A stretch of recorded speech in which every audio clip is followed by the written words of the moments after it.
Hello, hockey fans. We're here for a new episode of Five for Talking. I'm here with Caps this week. Bargo couldn't make it this week, but he's in our hearts. Not really. But today we're talking trade deadline. And I have some of the bigger trades. I skipped a lot of the smaller ones, even if some of them were meaningful. I just don't want to drag this episode on too long. So I'm going to go through them. And me and Caps will give you quick little opinions on it. And we saved everything involving the Leafs until the end. So if you're here for the Leafs, just skip ahead a little bit. So we'll start off here with the buzzer beater that happened. They didn't know if it was going to go through. There was a lot of speculation whether or not the trade was even going to be allowed to happen. It was the Vegas Knights and the Ducks, where the Ducks received Dadonov and a second-round pick, and the Golden Knights received John Moore and Ryan Kessler's contract.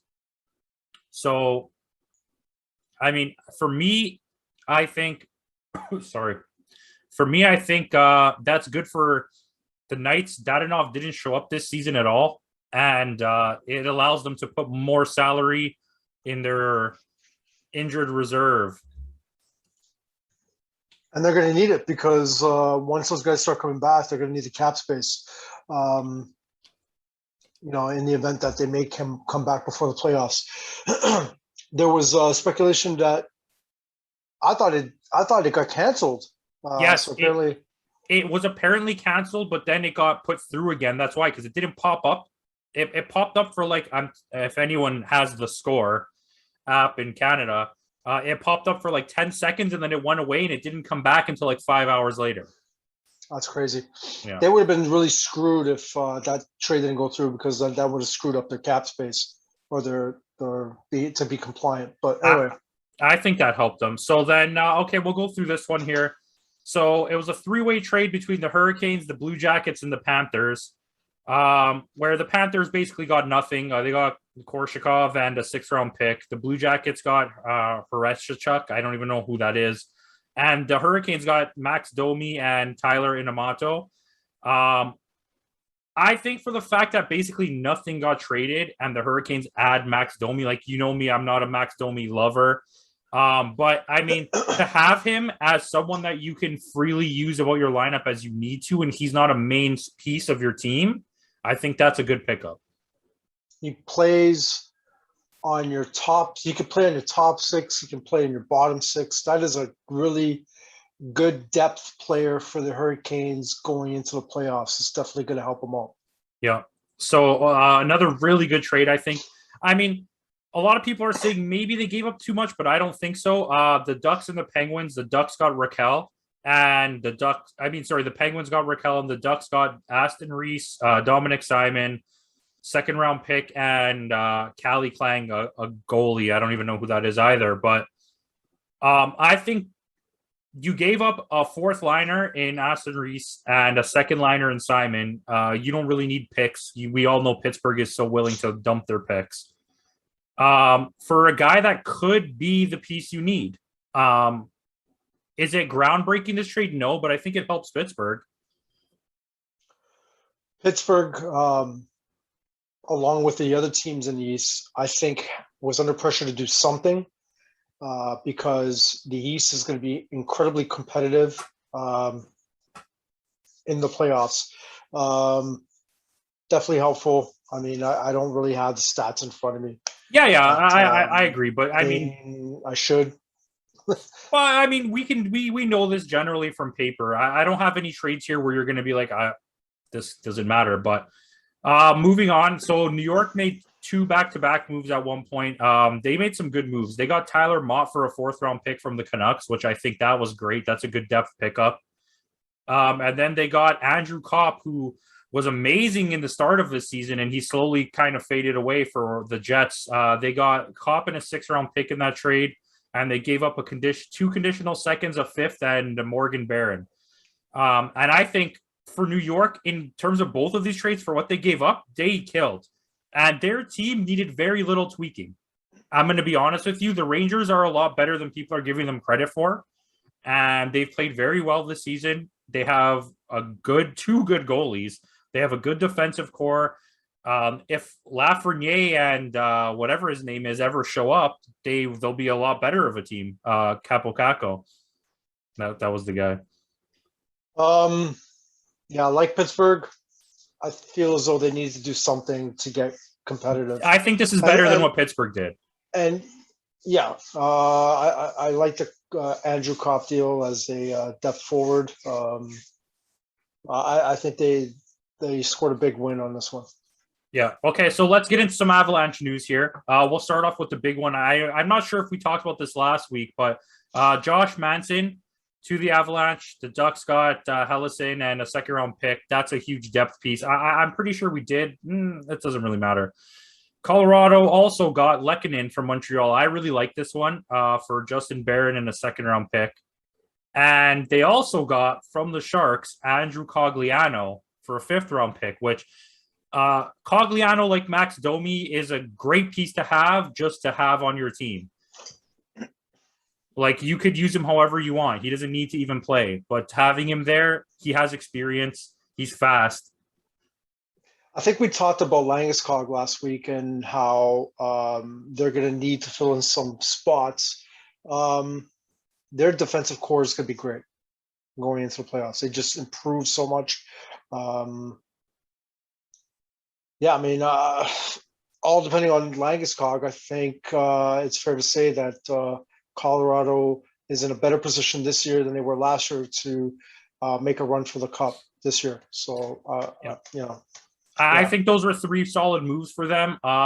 They didn't really get to make a splash because Giroux got picked up before they could get to him. But I mean, in terms of what they got, good for them.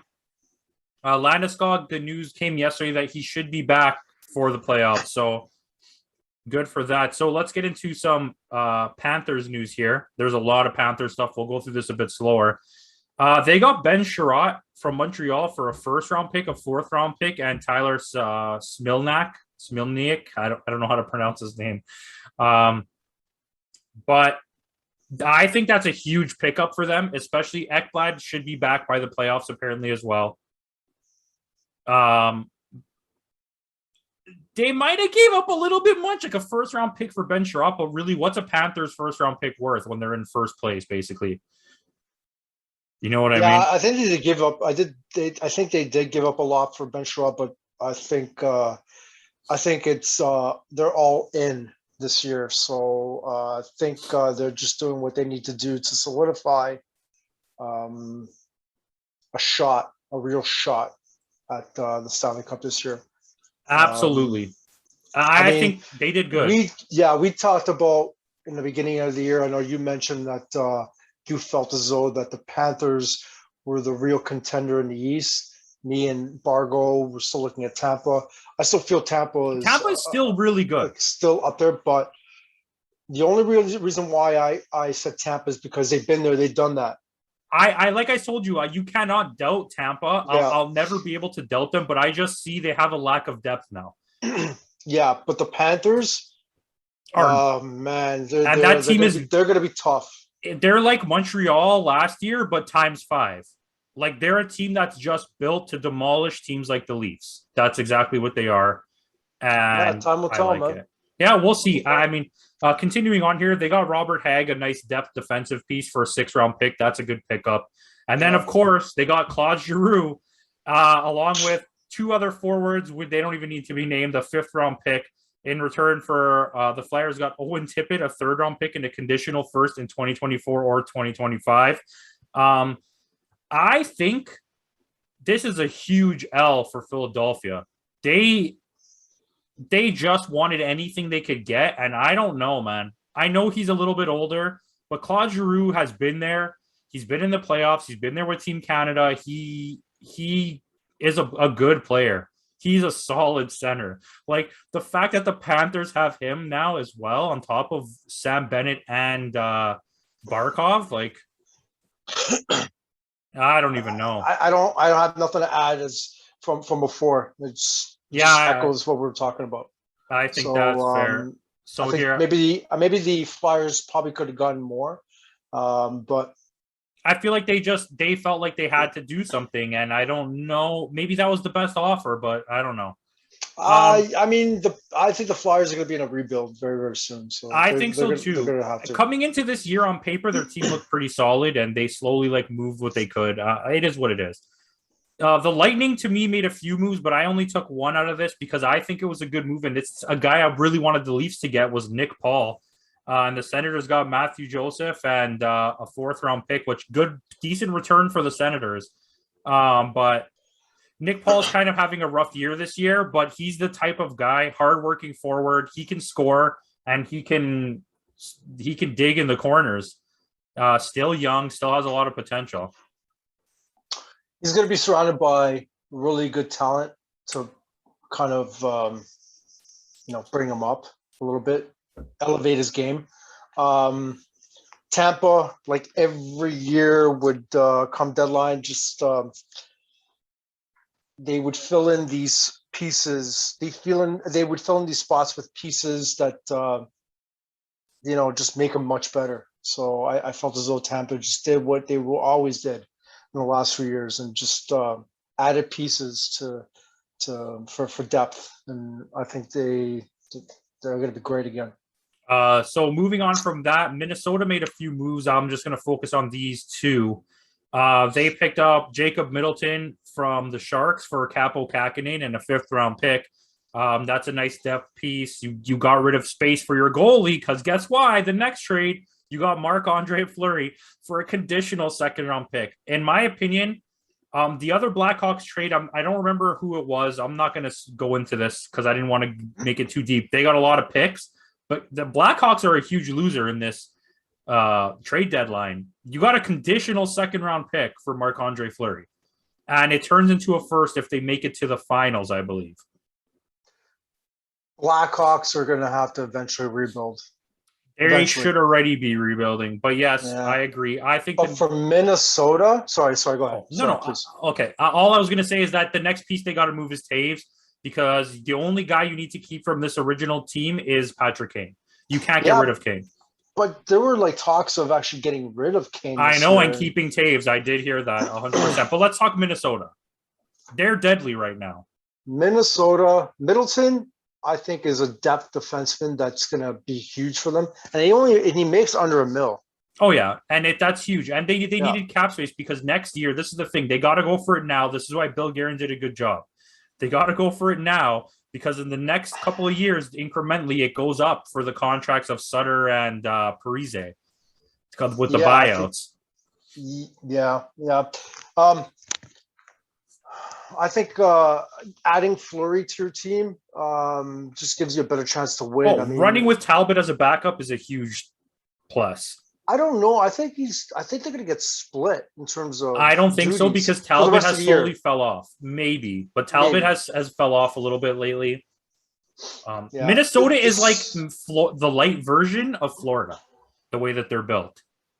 Yeah, it's going to be interesting to see what happens in the West, because at the end of the day, Minnesota is going to have to compete with Calgary and Colorado, to make it deep into the playoffs. And potentially a healthy Vegas.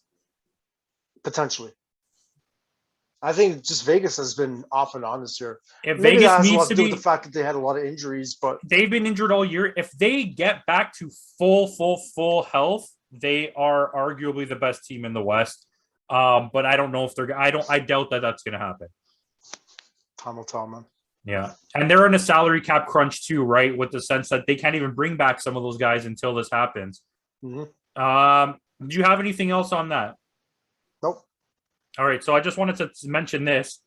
After trade deadline, the Kraken now have Seattle Kraken have 3 first-rounders. In the next 3 years, they have 3 first-rounders. They have 7 second-rounders. They have 5 third-rounders, and they have 5 fourth-rounders. That is crazy. You can see what Ron Francis is doing. He wants to build. He wants to build his own team. He doesn't want to draft. He doesn't want to trade or pick up players. He wants to build his own team. Yeah, Kraken didn't go through what Vegas went through. Vegas just built like a sick team. But the rules completely changed, right? And that's exactly it. The rules changed when Seattle did their draft. So it looks as though Ron Francis is going to have to do it the old-fashioned way and build their team through the draft.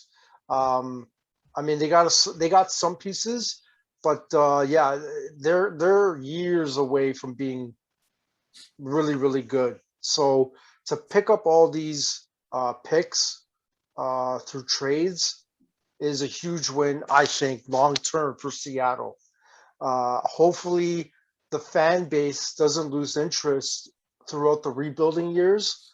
But I'm hoping that Seattle becomes a really good team in the next 3 to 5 years, because I think it's possible. I he's think got a he's lot of done the work to right do. things. But Yeah, he's done the right thing. okay, so I did forget one. I'm sorry, I just remembered it, and I want to go back to it because I think it's very important. The Bruins got Hampus Lindholm and Cordy Curran from the Ducks, and I don't know how much I like this trade for a first, 2 seconds, a prospect, and a depth defenseman and more. And I don't know if this was a good trade for the Bruins.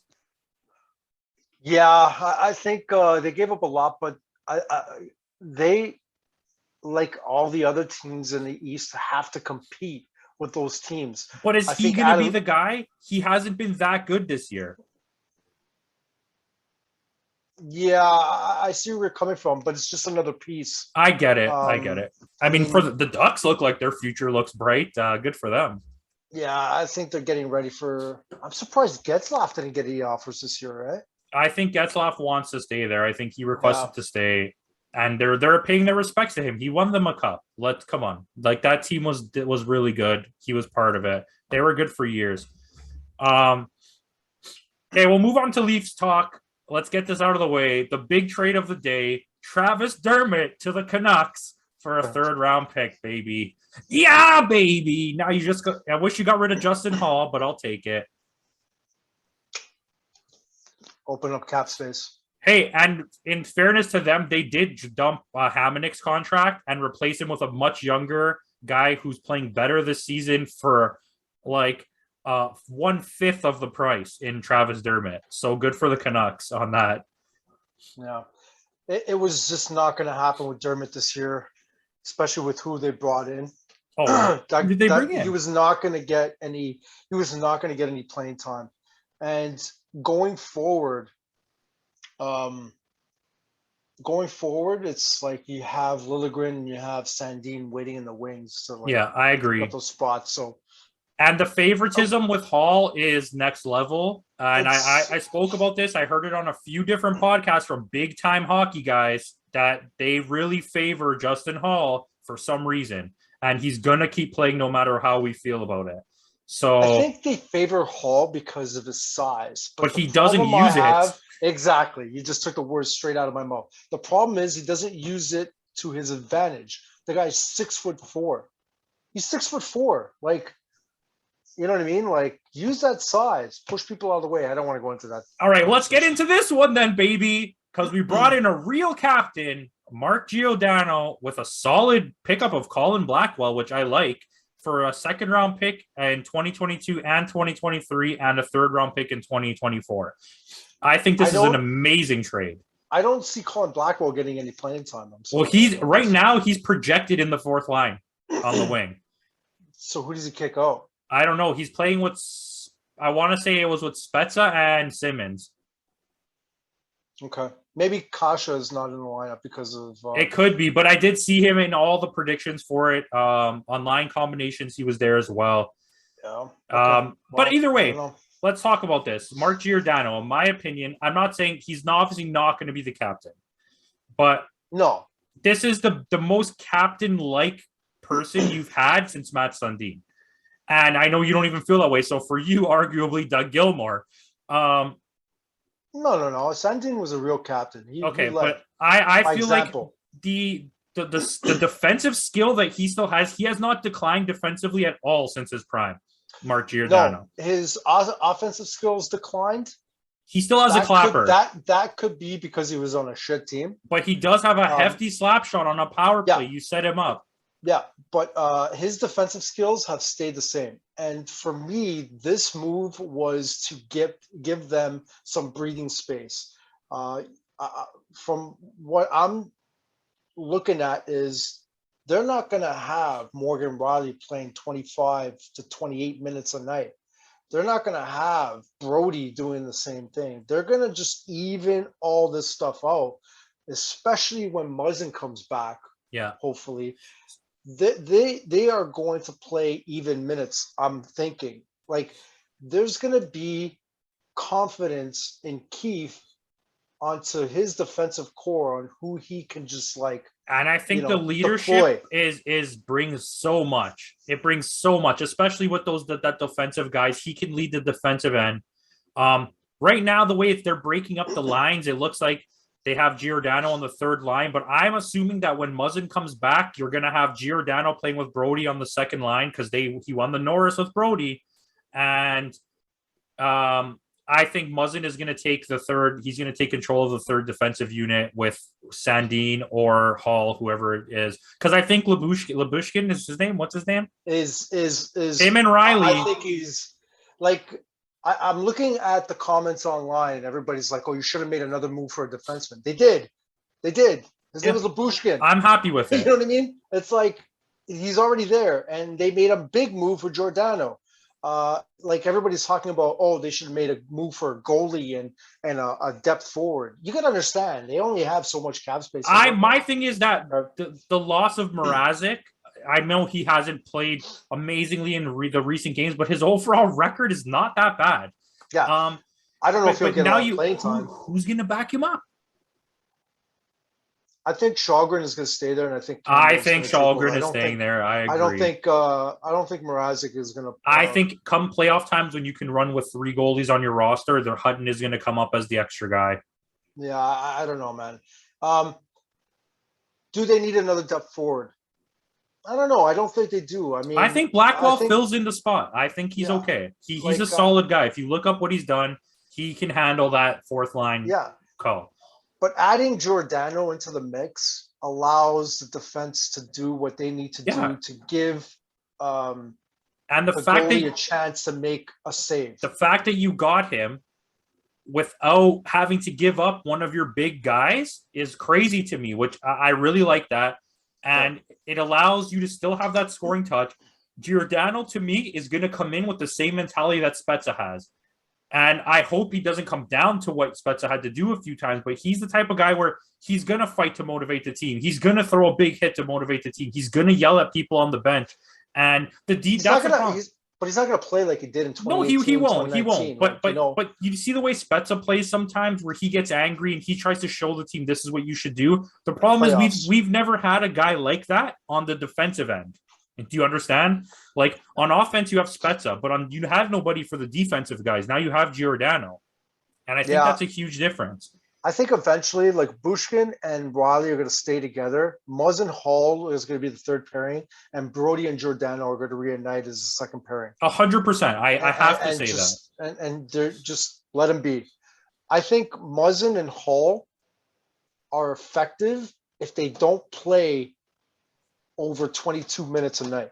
For sure. If you have those guys 18, if you have those guys playing 17, 16 minutes a night, you're in gravy. And Giordano can handle a 20-minute night. So but like that's the thing. Like I think it's I think it's gonna be like a 20-20-20, you know what I mean? Depending on the fact that, there's not a crazy amount of penalties or whatever the case may be. I think it's gonna be evened out a lot better than it has been in the past. This gives a chance to move the puck up ice and gives your forwards a chance to score more and play that game that we were talking about last week about the possession game. This gives a chance for them. Hopefully, I'm hoping that they move players out of the way so it gives the goalie a chance to make a save. And he does have a better offensive puck skill moving ability than anyone else that was underneath him in this team. Minus maybe Brody and Riley. That's good to bring him in there because he has that. I think people fail to realize that Seattle wasn't a really good team. Now he's surrounded by players that can elevate his game and his numbers, his offensive numbers, and hopefully his defensive numbers. So I'm hoping that this elevates his game a little bit. Yeah, I'm psyched. I mean, I'm really psyched to see what happens, man. I really hope this changes things around. I'm really looking forward to see what they can do with a healthy lineup. Um, it's going to be a very competitive uh, East going into the playoffs, man. I'm really looking forward to seeing what they can do. I don't think Giordano's won a cup, right? No, he was on Calgary for his whole career, as far as I This is know. gonna, and they had some close ones too, man. They made it far. This is gonna give Giordano extra incentive to make that you know. I got it. And I I'm mean, running out of words here. I don't have anything else. Do you have anything else? No, I need to go eat, man. All right, guys. Thank you for watching. Caps is going to go eat. Let us know in the comment what you're going to go eat, and peace out.